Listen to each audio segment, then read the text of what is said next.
As we have been learning in ancient Greece, there were two city-states, Sparta and Athens.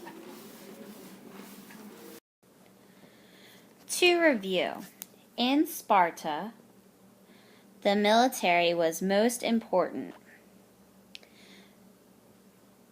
The soldiers trained from the time they were 7 years old. The army was able to focus primarily on strength and military strategy by having slaves do all the farming and building. In Athens, focus was on physical and mental skills. Children went to school and athletes competed in the Olympics. Everyone was equal in Athens, that is, except women and slaves. In Sparta, their government was called totalitarianism. That is a form of government that uses force and power to rule over their people. Please take a moment to write this definition into your notes.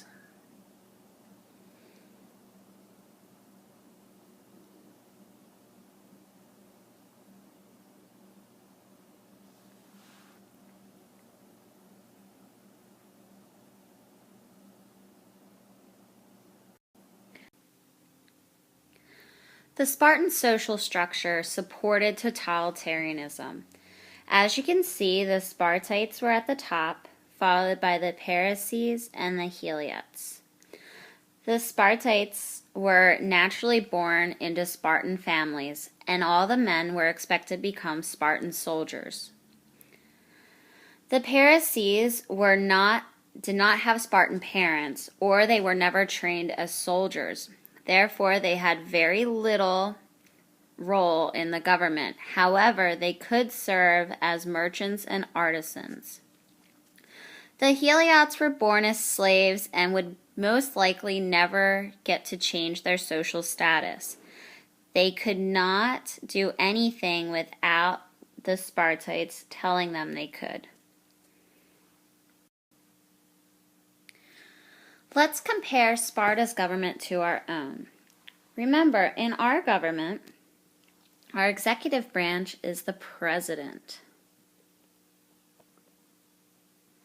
In the legislative branch is Congress.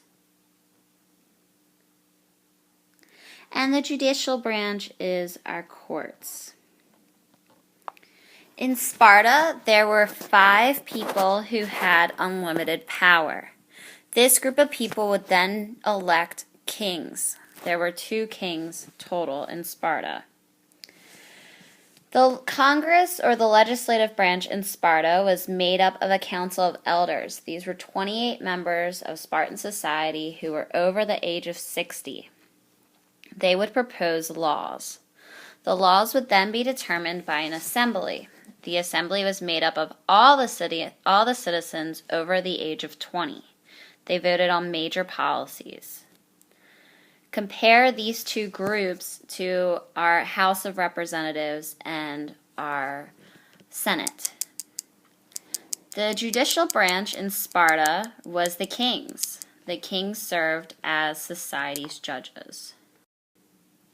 Which group of Spartans had the most power? A, the Heliots, B, the Spartites, or D, the Parisii? Take a moment to think about your answer.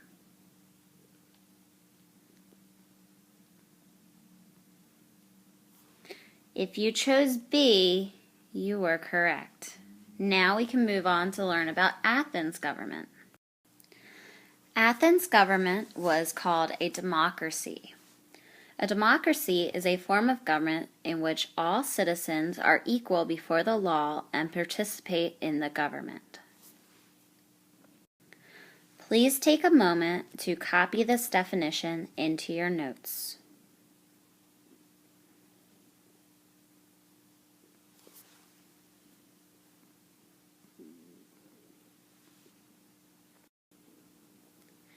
In Athens, ideally all citizens had equal rights.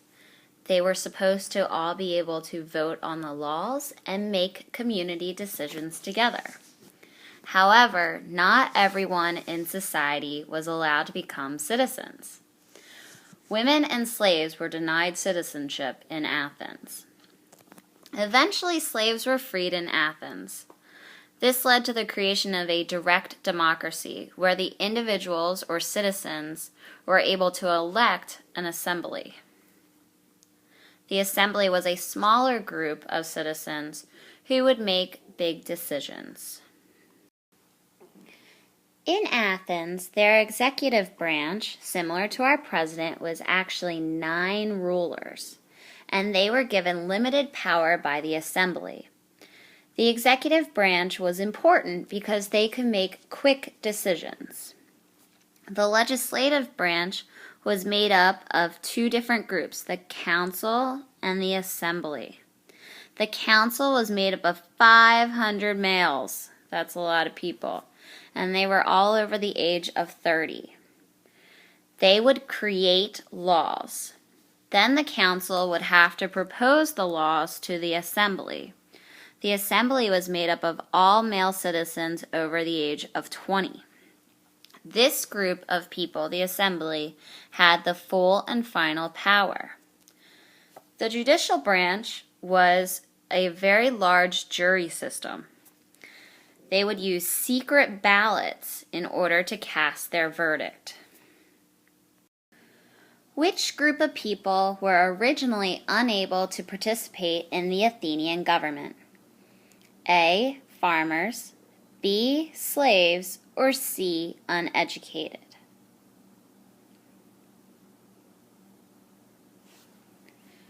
If you said letter B, slaves, you are correct.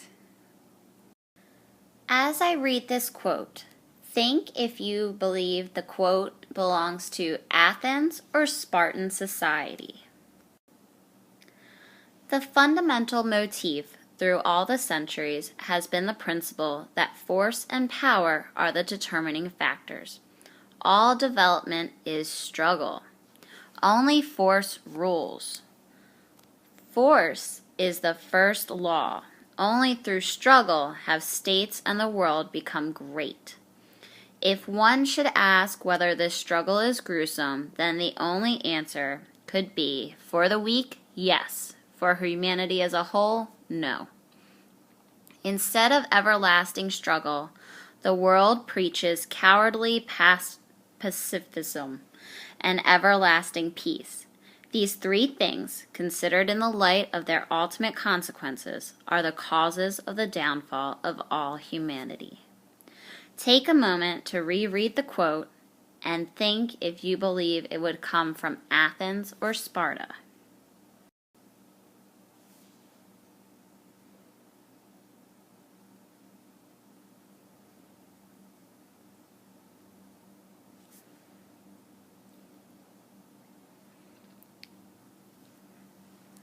This quote would most likely come from Sparta. It may surprise you to know that this is actually a quote from a speech given by Adolf Hitler in 1926. Let's try it with another quote. Do you believe it came from Athens or Sparta? We hold these truths to be self-evident, that all men are created equal, that they are endowed by their Creator with certain unalienable rights, that among these are life, liberty, and the pursuit of happiness, that to secure these rights, governments are instituted among men, deriving their just powers from the consent of the governed. Reread the quote and decide if you think this would come from Athens or Sparta.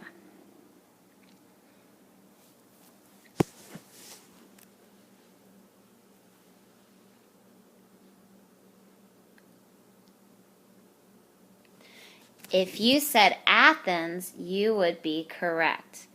You may have heard this quote before. It is actually a quote from our country, the United States, our Declaration of Independence.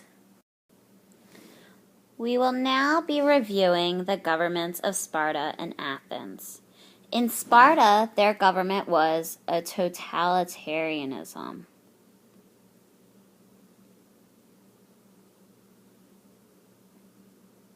And in Athens, they had a democracy.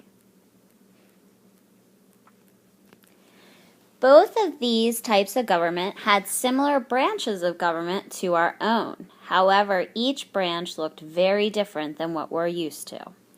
In Sparta, they had a lot fewer people involved in their government. For example, they only had 5 people with unlimited power, and 2 of them were kings, where in Athens they had 9 people who would have some power as long as they were approved by the assembly. Their legislatures in both governments had 2 groups, councils and assemblies. Sparta's councils and assemblies were much smaller than those in Athens. However, we see that in both of these groups, age played an important role. In both societies, you could join the assembly by the time you were age 20. In Sparta, if you were to become a council member, you would have to be 60 years old. And in Athens, to become a council member, you were to be 30. So we can see that in Athens, they allowed many more people to be involved in their government. Also, the judicial branch is different in these 2 governments as well. In Sparta, their kings would act as the judge with the final say, where in Athens, they used large juries to create the verdicts. Take a moment to talk to the people around you. Who do you think benefited most in each of these societies? Was it the rich or the poor? Or was it men or women? Take 2 minutes now to discuss who benefited the most.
Now, raise your hand if you believe in Sparta, the rich benefited the most.